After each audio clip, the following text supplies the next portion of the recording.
Maayong gabi mga kaigsuunan. Welcome sa ato ang Daily Dose of God's Word.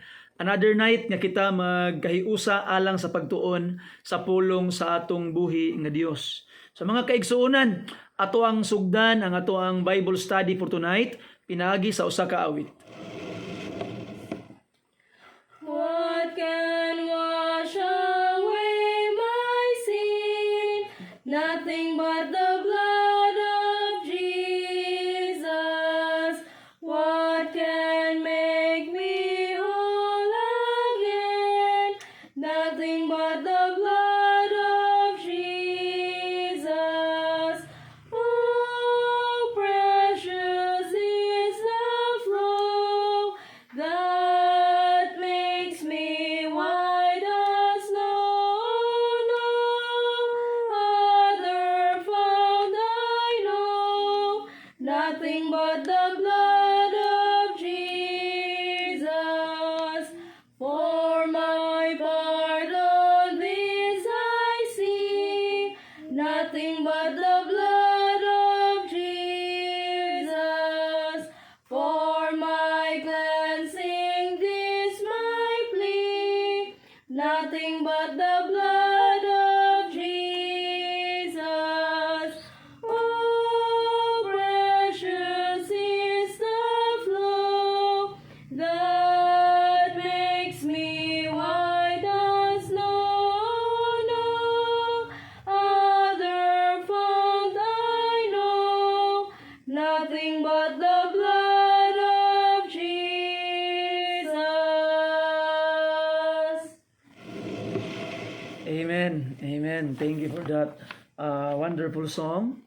By this time, akong gihangyo ang tanan to please open your Bibles with me in the book of Ephesians chapter 6. Ephesians chapter 6 sa atong mga Bible palihog, and let us read verses 10 down to verse 20. Okay, verses 10 to 20 mga kaigsuunan, atong pagbasahon. Please follow me with your eyes. The Bible says, "Finally, my brethren, be strong in the Lord and in the power of His might. Put on the whole armor of God, that ye may be able to stand against the wiles of the devil. For we wrestle not against flesh and blood, but against principalities, against powers, against rulers of the darkness of this world, against spiritual wickedness in high places. Wherefore take unto you the whole armor of God, that ye may be able to withstand in the evil day. And having done all to stand, stand therefore, having your loins girt about with truth, and having on the breastplate of righteousness, and your feet shod with the preparation of the gospel of peace. Above all, taking the shield of faith, wherewith ye shall be able to quench all the fiery darts of the wicked. And take the helmet of salvation, and the sword of the Spirit, which is the word of God. Praying always with all prayer and supplication in the Spirit, and watching thereunto with all perseverance and supplication for all saints. As for me, the utterance may be given unto me, that I may open my mouth boldly to make known the mystery of the gospel." Verse 20, last verse. "For which I am an ambassador in bonds, that therein I may speak boldly, as I ought to speak." Let us pray. Father in heaven, again we come to the throne of grace. Nagsali Ginoo that you would bless our Bible study tonight. Ginoo, tinuod gyud kaayo amahan that our lives as Christians, we are on a warfare, battles after battles daily, Ginoo, among ginatagbo. But we know that victory is sure if we are with you.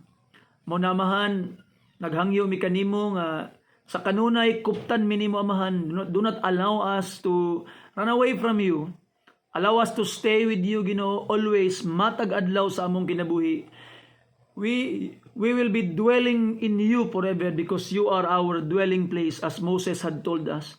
Ako naghangyo Ginoo nga ihatag nimo ang kaalam sa imong ubos nga lagad karon nga kagabhion.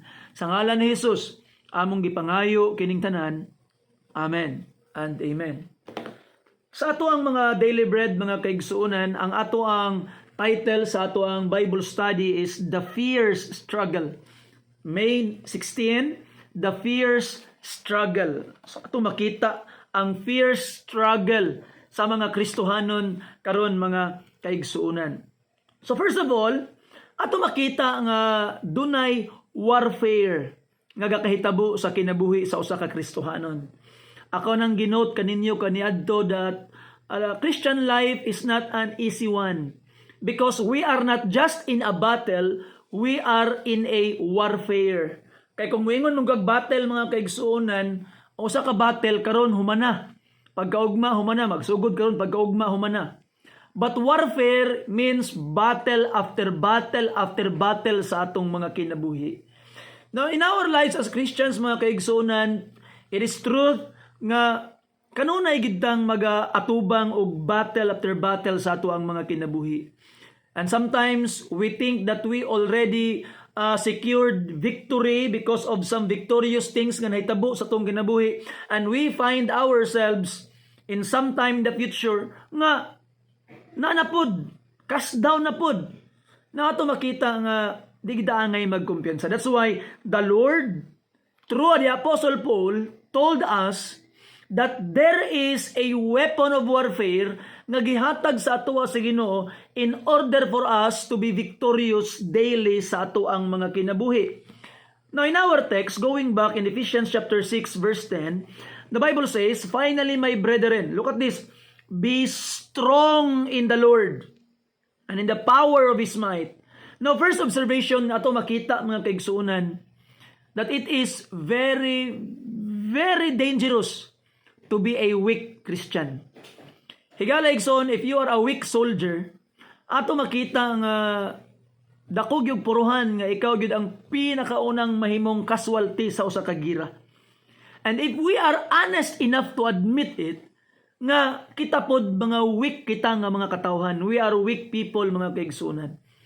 And we are vulnerable of Satan's attack. But ato makita nindot kaing giingon sa pulong sa Ginoo according to the Apostle Paul, because we are not to rely on our own strength sa ato ang adlaw-adlaw nga pagpakigbisog batok sa kaaway mga kaigsuonan, but we can rely on the power of His might, because we can be strong in the Lord. Because if we are to rely sa ato ang battle mga kaigsuonan in our own might, in our own strength, then makaingon gyud ko nga pildi na kang daan. But ato makita that the Lord Jesus Christ through the Apostle Paul promise us that we can be strong in the Lord and in the power of His might mga kaigsuonan.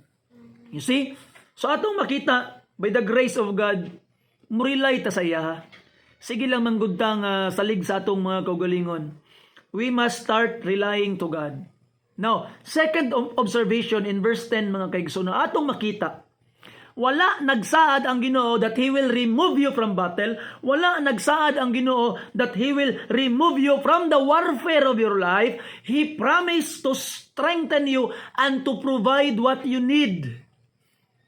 And most of the time, Christians pray to God nga, Lord, kuhaan na ning battle, Ginoo. Lord, kuhaan na ning kasakit, Ginoo. Higala igsoon, you have prayed the wrong prayer because God did not promise you to remove from the battle. Ang gisaad sa Ginoo sa imuha igsoon is to provide what you need in the battle. Diba? Usahay atong gitawag nga makita mga kaigsuonan nga ang atong pagampo sa Ginoo, Lord, pwede ba Ginoo nga kuhaon na nimo ni? Pwede ba Ginoo nga undangon na ni nga kasakit sa akong kinabuhi? Stop na ning battle, Ginoo. That's our prayer mga kaigsuonan. But that is a fleshly prayer. Nganuman, listen carefully. Kristohanon man o dili, ang iyag yung iampo mga kaigsuonan is maka-escape siya. Kristohanon man o dili, gasimba man o dili mga kaigsuonan, pag dunay pagsulay sa iyang kinabuhi, ang iyag yung pagampo, ang iyag yung pangayoon nga mahunong na mawa na. You see? So mga kaigsuonan, you don't need to be spiritual para moampo sa Ginoo nga maundang ang imong pagsulay imong mga giras kinabuhi, because the natural man will always ask the same thing. But what will be the spiritual man ask if he will have the battles yang kinabuhi, knowing that God allowed him to face battles because God is trusting him or her nga makalahutay siya. So unsa man yang angay yan po, Lord, help me to learn from this. Lord, help me to survive. Lord, help me, Ginoo, that this battle in my life will turn out for your glory. Now, look at this. Open your Bibles in the book of Philippians, mga kaigsuunan.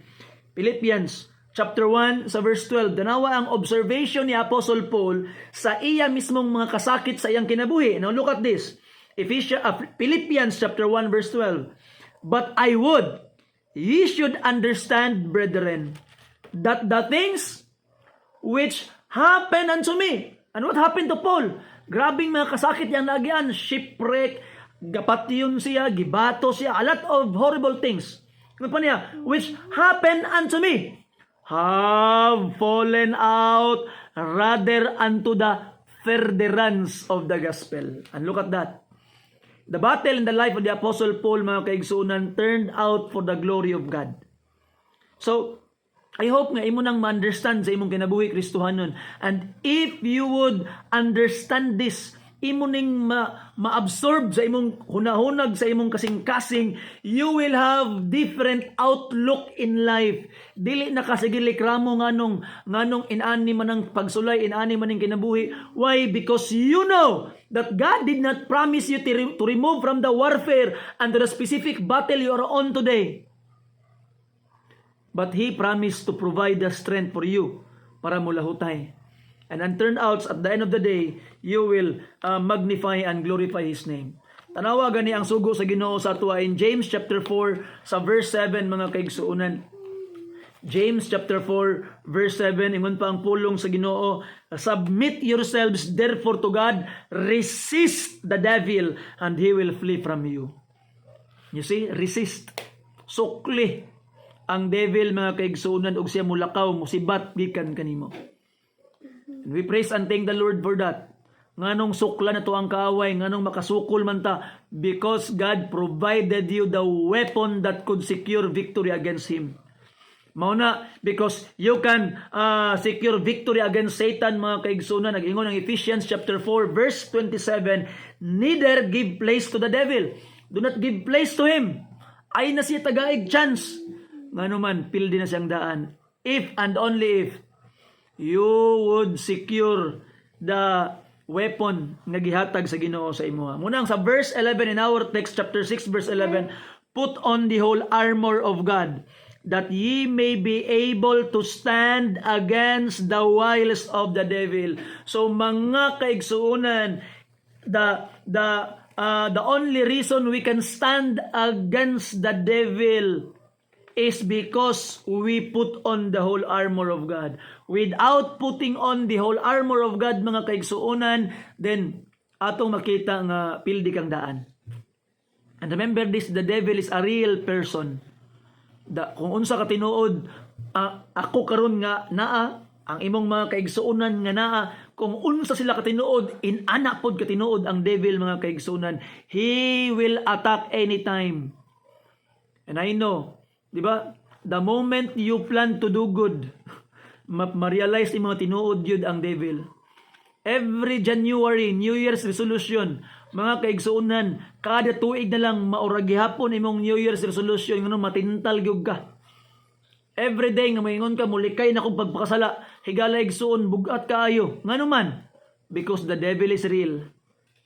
The devil and his minions will always put pressure sa imuha para mo rebuild sa Ginoo. He is real. We need the weapon from God, mga kaigsuunan. That's why we need to understand that the real enemy is the devil. Kay ato makitaan, mga kaigsuunan, if you will not identify who is the real enemy, then you would be defeated in the battle. Why? Because you are exerting your energy in the wrong place. Sige kag sukol, sige ka pakig-away, mali day ang imuhang gina-away, mga kaigsunan. Natanawa ang giingon ni Apostle Paul, verse 12. For we wrestle not, meaning they are not our real enemy. We wrestle not against what? Flesh and blood. What is flesh and blood? Humans. Mga tao. Igsuon. Certainly, there are humans nga lisod kay kaubanon. Certainly, there are humans mga kaigsuonan that you don't want to be with because it's very hard to live as a Christian with them tungod because lisod kay mga kinaiyahan. But remember this, they are not the real enemy because we wrestle not against flesh and blood mga kaigsuonan. So, ug namang ganing kay silingan nga perting gahia, ug namang galing kay katrabaho nga sigig pangaway nimo, sigig panglibak nimo, ug namang galing kay kaila mga kaigsuonan nga sigig kakontrahon, sultian di ka, they are not the real enemy. The real enemy is the devil. Ingon pang pulong sa Ginoo, but against principalities, against powers, against the rulers of darkness of this world, against spiritual wickedness in high places, they are the real enemy mga kaigsuonan. And the problem with this real enemy, we cannot see them. Og usahay ato yung ipagawas ang atong kalagot, frustration sa atong makita, pero ang atong real enemy are the influence that are trying to control those people. We need to pray for them because they are also fighting battle sa ilahang kinabuhi mga kaigsuonan, and sometimes kita pod nga ilang makita ang ilahang gitawag nga mapahimungtan. And by the grace of God, ato nang ma-understand mga kaigsuonan, and there will be more unity sa ato ang simbahan. There will be more nga panaghiusa nga naman because we are fighting the same enemy.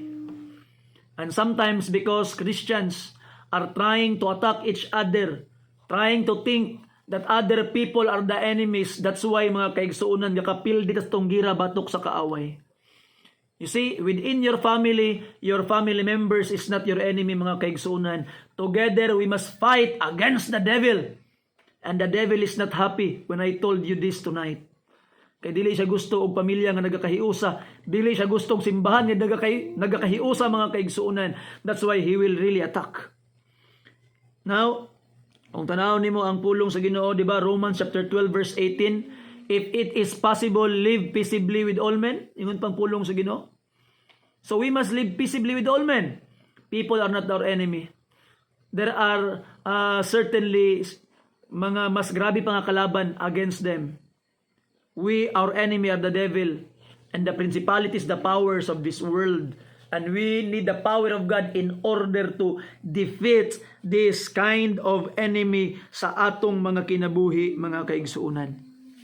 Now look at this, atong tanawon ang giingon sa pulong sa Ginoo. Unsa din nga mga armor ang gihatag sa Ginoo sa imuha. So, sa una bago pa ko nahimong Kristohanon, murag sa akong kasing-kasing, unsa man ning ipag-ingon sa pulong sa Ginoo nga murag magbinata man ning mag-armor-armor, unsa man ning murag di ko kasabot. Di ko kasabot kaayo sa giingon sa pulong sa Ginoo. Mga some over 10 years ago, 8 years ago, kay ana ko nga murag magbinata kaayo nga mag-armor-armor, unsa may gipasabot sa Ginoo ani? I did not understand. But along the way sa akong pagkinabuhi, isip ko sa Kristohanon mga kaigsuonan, trying to honor and to serve my King, my Savior, my Lord, akong na-realize kani dieng Ephesians chapter 6, grabe ka-importante nga atong masabtan because it will save us from many heartaches. It will save us from many pains sa atong mga kinabuhi. And look at this. I hope you would understand this. Verse 13. Wherefore, take unto you the whole armor of God, that ye may be able to withstand in the evil day, and having done all to stand.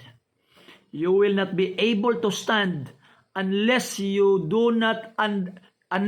understand unsa ning whole armor of God nga ginaingon ang pulong sa Ginoo diri. And we shall understand this. So the Apostle Paul is just using metaphor. Kay ani mangong panahon na mga kaigsuonan, visible kaayo sa mga tao ang kaning mga sundalo nga nagasulob niini, and in their everyday life they can see these soldiers ang ginahimo kaniadto sa mga preachers, mga kaigsuonan, they are using what the people can see every day as an illustration to their message in order to put at home ang mensahe sa ilang mga kasing-kasing. And I hope we will do it in our time today, mga kaigsuonan. Muna dili kay nato ma-appreciate karon, kay dili man ta kada adlaw makakita og sundalo nga nagsulob og armor. But in their time today, in their time before, ato makita that they every day, almost every day, they can see soldiers having this armor, and they can see soldiers without armor nga gakamatay sa battlefield, mga kaigsuonan. They can witness soldiers who forget to wear these armors kay gipang ambush, and they died nga naman because na ambush, wala nakasulob og armor, nangamatay. And there are a lot of soldiers before nga nangasave ang ilang mga kinabuhi because they are wearing armors. You see? So, kada adlaw sa ilang kinabuhi, makita nila ni, sabtan ka nila ni. That's why I need you to use your imagination karon. Imagine a soldier with his armors.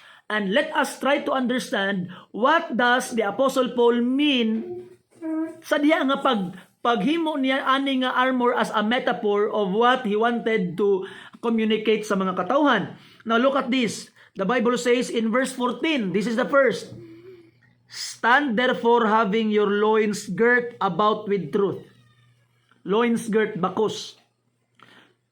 Nakasulay na ba ka, mga kaigsuonan, nga maglakaw, nga nakapalda ka or nakapantalon ka, onya wala kay bakos, onya ang imuhang sinina luag.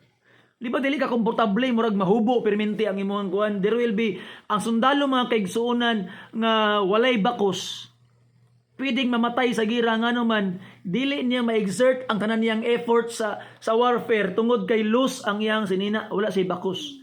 Naunsa man ang giingon sa pulong sa Ginoo nga ibakos nato, og kaning bakos, mga kaigsuonan, mauni ang mag-secure sa espada, mauni ang mag-secure sa iyang armor, sa iyang taas nga armor, sa iyang ubos nga armor. Dako kay pulos ang bakos, mga kaigsuonan. And the Bible says atong ibakos ang kamatuoran. So ang ato ding bakos, isip mga Kristohanon, kamatuoran. Ibakos nato ang kamatuoran, mga kaigsuonan, meaning dili nato ibulag sa atong mga kinabuhi ang kamatuoran. We must know the truth. Di ba, kabantay mo anang mingon ang tao nga, ay, respetuanay lang gud ta, lahi-lahi man tag mga tinuohan, ay ato respetaran lang gud nato ang tinuohan sa uban, unya kita pod respetaran lang pud nila, di lang gud ta manghilabot sa tinuohan sa uban. I have already told you, bakak na gikan sa babas impierno. Nganuman, unsaon ako pagrespeto sa usa ka pagtulunan nga maoy hinungdan nga pwedeng malabay akong minahal sa kinabuhi ngadto sa kalayo nga pagkapalong. And because they have believed a lie, nituo sila bakak, mga kaigsuonan, malabay sila sa impierno. And sultian tika, Jesus Christ is the truth.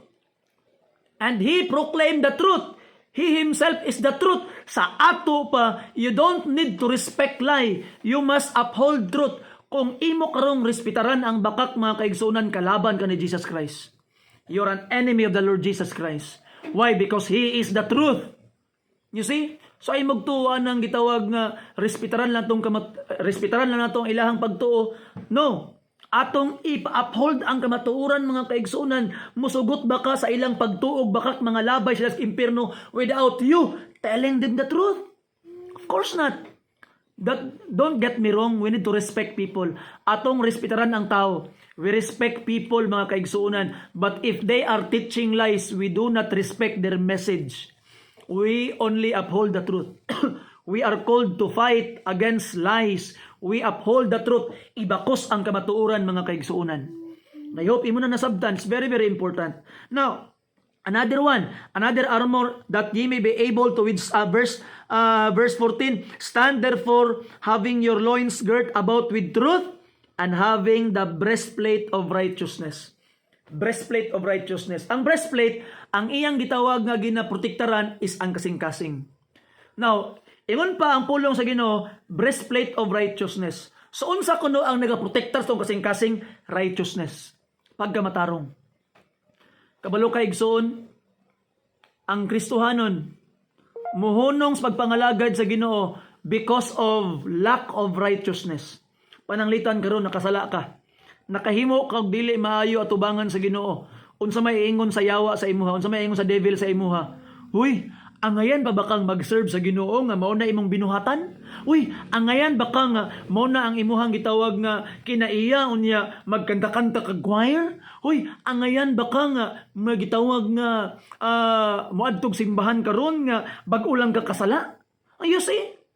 So meaning mga kaigsunan, you have no moral because you have low morality. And your morality is the best protection of your moral. Mga kaigsunan, first of all, wala ko nag-ingon og nakasala kayo pagsimba. That is very, very wrong. Mao na siyang bakak sa kaaway. Ang akong ginaingon, kung nakasala ka, mas nanginahanglan ka mo adtong simbahan, you must go to God and ask forgiveness sa iyaha mga kaigsunan because He will forgive you. But in everyday life, if you wanted to protect your heart, follow righteousness. Kay ingon pang pulong sa Ginoo, the breastplate of righteousness. Ang atong pang dipinsa sa atong dughan, righteousness. So first of all, we have imputed righteousness.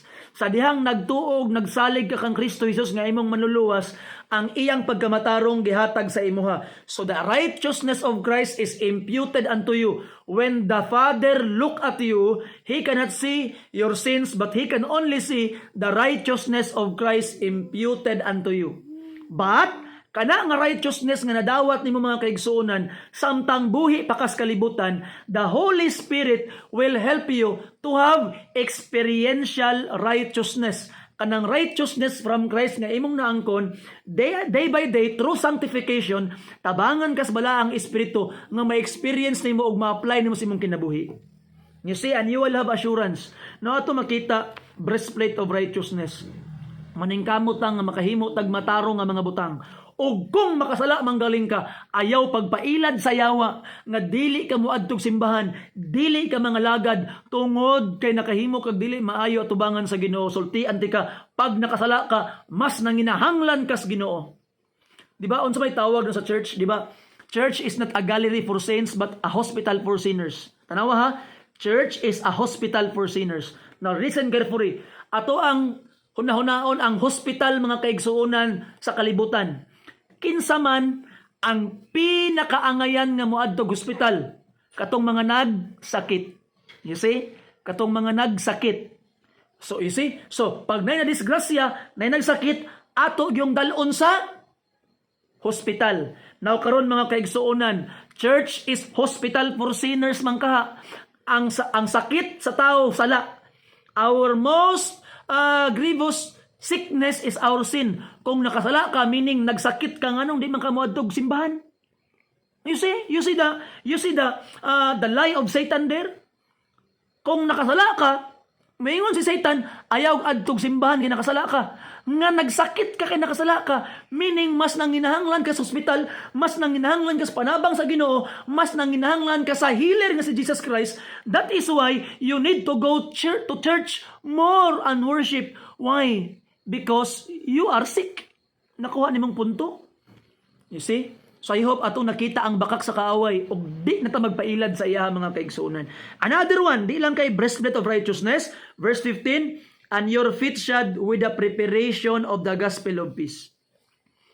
Ang feet shod ay para may mong firm ang imong pagbarug. Feet shod, di ba? Kanambit ang ilang mga sapatos sa mga Roman soldiers kaniadto dagko kay mga spike para dili sila matumba diretso sa mga digyas nga mga terrain. So para di ka matumba dito, makabarog ka mga kaigsuonan, you must be prepared to share the gospel of peace. I-share nimo ang maayong balita mga kaigsuonan and know the gospel. Mao bitaw na challenge na ako sa tanang mga Kristohanon, dapat tanang Kristohanon kabalo magsulwining. Tanang Kristohanon kabalo mag-share sa word of God. You see, kay ngano man, listen carefully. Og dili ka kabalo mag-share sa word of God, dili ka kabalo mag-share sa gospel, dili kompleto ang imong armor. Because para makabarog ka og dili ka madigyas-digyas diretso, you know the message of the gospel of peace. That's why I challenge every Christian. I challenge tanan nga mga tao diri sa amo ang simbahan sa gitawag nga Kidapawan. even mga gagmayng bata tudluan unsaon pagsangyaw sa pulong sa Ginoo. And karong umaabot nga Domingo, we are planning to teach even the little children in their tender age unsaon pag-share sa Word of God. Why? Because dili kumpleto ang imong gitawag nga armor without knowing the gospel and how to share it.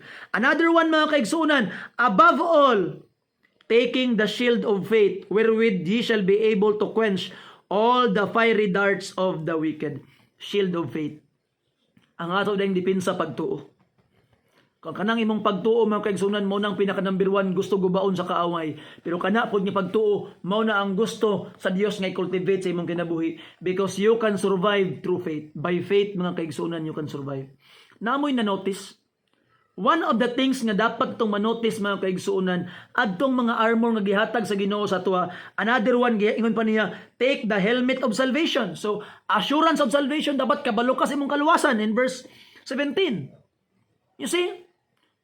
So ang helmet nagaprotektar sa imuhang mind.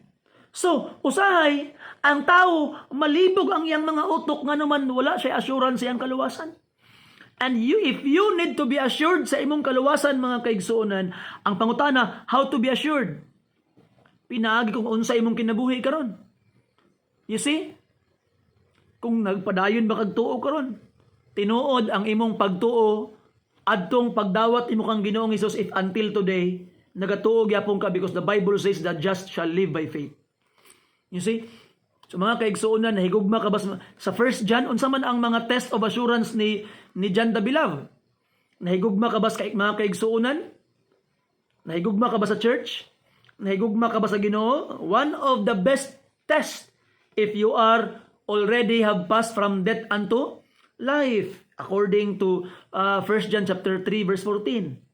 So ato makita mga kaigsuonan no? Nga salvation. I hope sure kasi mong kaluwasan. Tanawa, I want you to notice, of all those armors, one observation, it is the Lord Jesus Christ. It is the Lord Jesus Christ.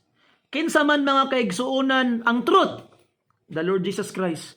Kinsa man ang atong righteousness, the Lord Jesus Christ mga kaigsuonan. Who is the good news? The message of the good news, the Lord Jesus Christ. Who is our salvation? The Lord Jesus Christ. Where do we put our faith? The Lord Jesus Christ. So meaning, kaniding armor di ay, ang iyang basabot, put on Christ. Suluba si Kristo Jesus. Tanawa, Romans chapter 13 verse 14. Tanawa ang giingon sa pulong sa Ginoo. Romans chapter 13 mga kaigsuonan sa atong mga Bibles palihog in verse 14. If you're there, please say Amen. Okay, Romans chapter 13 verse 14. But put ye on the Lord Jesus Christ. Unsa kuno? Suluba kuno si Jesus Christ. And make not provision for the flesh to fulfill the lust thereof. How can you not give provision for the flesh? Unsaon ni pagmadaugon batok sa unod? Put on the Lord Jesus Christ. Ay igsuon. Magmadaugon di ay ang Kristohanon kung sulubo niya si Jesus Christ. Ay gala pagkanindot di ay no? Kanina yung ginaingon diri nga mga armors di ay. Ang ato ding tinuod nga armor si Jesus Christ. Saligi ang atong Ginoo kay siya atong armor. Siya di ay ang manalipod kanato mga kaigsuonan. Put on Christ sa imong kinabuhi. Now look at this verse 17. And take the helmet of salvation and the word of the Spirit, which is the word of God. So mga kaigsuonan, that is the word of God, the message of the Bible. Sometimes na mga mistake ang mga Kristohanon. Every time nga kanabitaw natay mga kaigsuonan nga kuan nga nay mga problema, may mga kasakit, mura atong isagpa ding Bible sa ilaha ba. That's wrong. That's wrong. Kasi pananglitan karon na kay kauban o kailang grabe ang iyang kabalaka. Yung kang nga, uy, Brad, sis, Philippians chapter 4 verse 6, be careful for nothing, ayaw ka balaka sa bisag unsang butang, but in everything by prayer and supplication. Imring isagpa din sa iya ang pulong sa Ginoo ditso. Higaligson. Yes, that's very, very important, but remember this. The principles of the Word of God, first, ilang dapat masabtan. kung gitawag nga nabasa, nadungog nila ang pulong sa Ginoo, pero they do not understand the principles behind it, nahimo lang gyapon walay pulos. Mura kag tao nga wa kasabot sa ilaha, sa ilang mga pagbati. That's why, number 1, we must learn to listen to them. And number 2, we must not just bundak-bundak sa basag Bible sa ilaha, kundi we must help them understand the principles of the Word of God nga gitudlo para ma-apply sa ilang kinabuhi. Because it is the teaching, it is the principles of the Word of God ang makatabang sa ilaha mga kaigsuonan. So we must help them understand. Di lang kay hala labay tag bersikulo diretso nga wala na to gipasabot sa ilaha, unsa gyud pasabot nganong makatabang man ni sa ato. You see? That is the Word of God, and that is our weapon mga kaigsuonan. Among all those armors, this is the only weapon for attack, the Word of God. And ato makita, and everything is for defense. And there is no armor for the back. Walay armor para sa likod na kaigsunan. God is telling us no turning back. Walay atrasay. I remember the story about Julius Caesar. Sa diha nga gisulong niya ang England. So pagsulong ni Julius Caesar sa England mga kaigsunan, usa ang iyang sugo sa mga sundalo. Pagsakay nilang barko, nagdugong sila sa England, ang ilang gibuhat, gipangsunog nila ang tanan nilang mga bangka, ilang mga barko, para wala na sila ibalikan. Ang ila lang yung pagabuhaton is sulong-sulong, wala na ibalikan, sunog na ang ilahang gitawag nga ilang mga barko. Sa ato pa, they have nothing to do but to conquer England. Maura gyud. So mga kaigsunan, that is the message for us, no turning back. Og nagsugod na kasi yung pagpangalagad isip sa Kristohanon, ayaw nag-atras, lahutay padayon, and suluba si Kristo kay siya atong armor. Now look at this verse 18. Praying always with all prayers and supplication in spirit, and watching thereunto with all perseverance and supplication for all saints. For all saints. Mga kaigsunan, we must learn to talk to God and pray. And when we pray, yun pa niya, for all saints, meaning bring the people or the church with you. Diba, unsa may gitudlo ni Jesus Christ nga pagampo gani ang model prayer, ang blueprint sa Matthew chapter 6, diba? Amahan namo. Wala ningon nga amahan nako. Amahan namo. Pagdaygon ang imong ngalan, umabot paunta ang imong gingharian, matuman imong pagbuot dinhi sa yuta kay kini maingon man sa langit. Ihatag kanamo. Diba, kanamo, ang among mga kalanon kanong adlaw, ingon pagpulong sa Ginoo, og pasaylua kami sa among mga sala, ingon man gapasaylo kami sa nakasala kanamo, ayaw kami itugyan sa panulay. You see, kami namo, meaning sa gitudlo ni Jesus Christ nga pagampo, you must use the pronoun as. You see? As, plural. We, ngano man? Because the Lord Jesus Christ wanted us to bring the church with us in our prayer. Ingon pa niya, supplication for all saints. You see? And now, tanawa ang verse 19. Si Apostle Paul, nagpaampo siya. Kaning Ephesians is one of the prison epistle, meaning gisulat ni Apostle Paul when he was in prison. Sama na yung Philippians. Kuan man ni siya, kaning gitawag nga prison epistle man eh. Ephesians, Philippians, they are prison epistle. Now, meaning, ang Ephesians, gisulat ni Apostle Paul, sa kabulos siyang piniriso. Now, tanawa ang grabe nga kasing-kasing ni Apostle Paul. Siguro akong ginahuna-huna, kung ako mapriso, tungod sa akong pagwali, kung magpa-pre-request ko, siguro ang akong ipa-pre-request, mga kaigsuunan, iampo ko ninyo nga unta, makagawas na ko diri sa lalong madaling panahon. But look at the Apostle Paul. Verse 19, tanaw yung prayer request. And for me, that utterance may given unto me, that I may open my mouth boldly to make known the mystery of the gospel. Tiyaw mo ka na? Instead of asking for his freedom, Instead of asking for deliverance, ang iya nung gipangayo nga ampui ko ninyo, nga mas makaangkon pa kog boldness, mas makaangkon pa kog kaisog nga ako yung matudlo mawali ang maayong balita sa daghan pang mga katawhan. And I like that. I hope that you're inspired mga kaigsuunan. The Apostle Paul did not ask for deliverance. He asked for strength para makalahutay. Verse 20, for which I am an ambassador in bonds. Piniriso siya, that therein I may speak boldly as I ought to speak. You see? So grabe ang fierce battle, fierce mga kaigsuunan nga struggle sa atong ginabuhing Kristohanon. But victory is sure because of the Lord Jesus Christ atong sulubon. Igsuon, unsaon yung pagsulob ang Ginoong Hesus if you don't have relationship yet sa iya. Basing nasa tuwa karon diri nga wa pa ka nakasigurado sa imong salvation. Pag maabot ang judgment karon ng imong kamatayon, wa ka kabalog malangit ba ka o dili. Naminaw ka aning lesson about struggle, about gira sa kinabuhing Kristohanon. Ang pangutana, Kristohanon ka na ba? Ang pangutana, anak ka na ba sa Ginoo? Ang pangutana, apil na ba ka aning gira? Basing dili pa.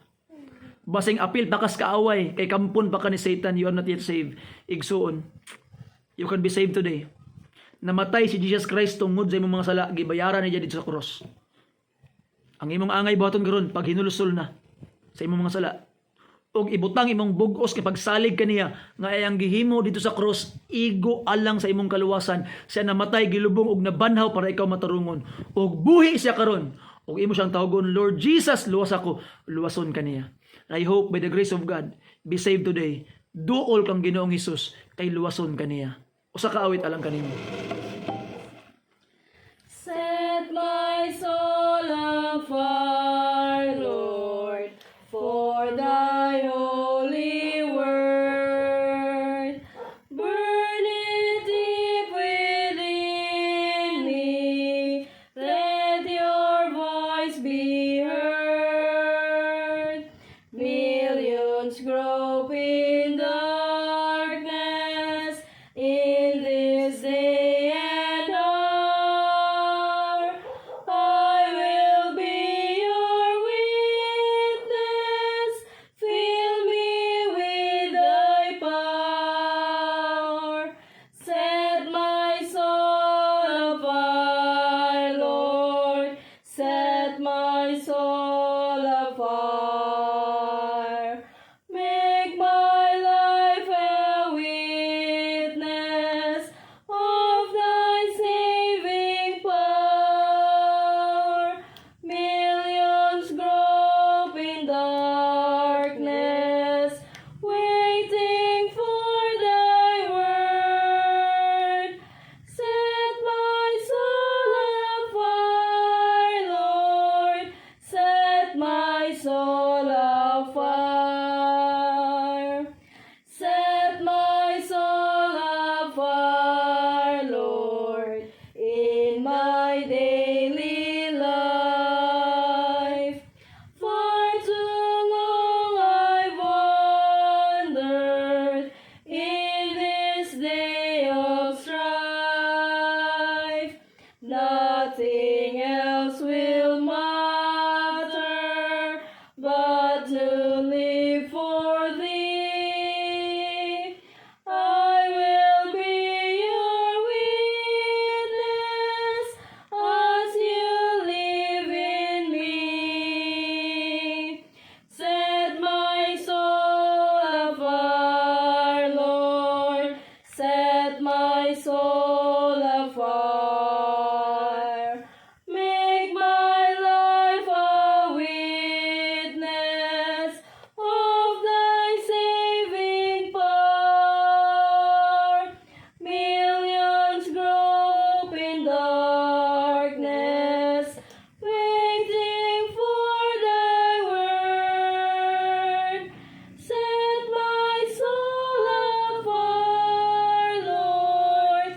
Set my soul afire.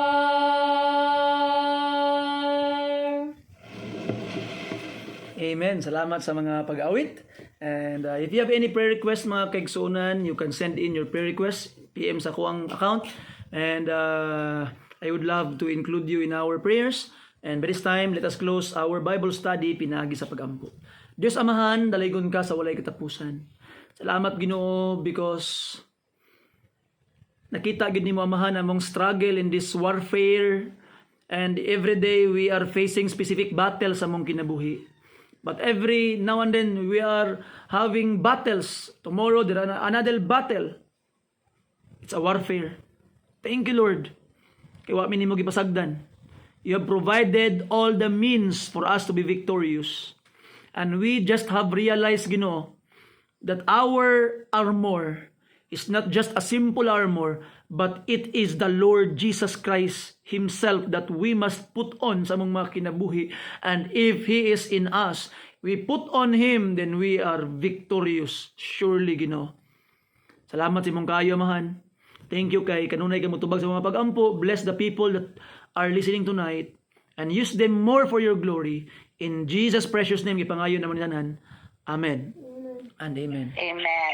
Salamat og maayong Thank gabi you, is to tanan. Pastor.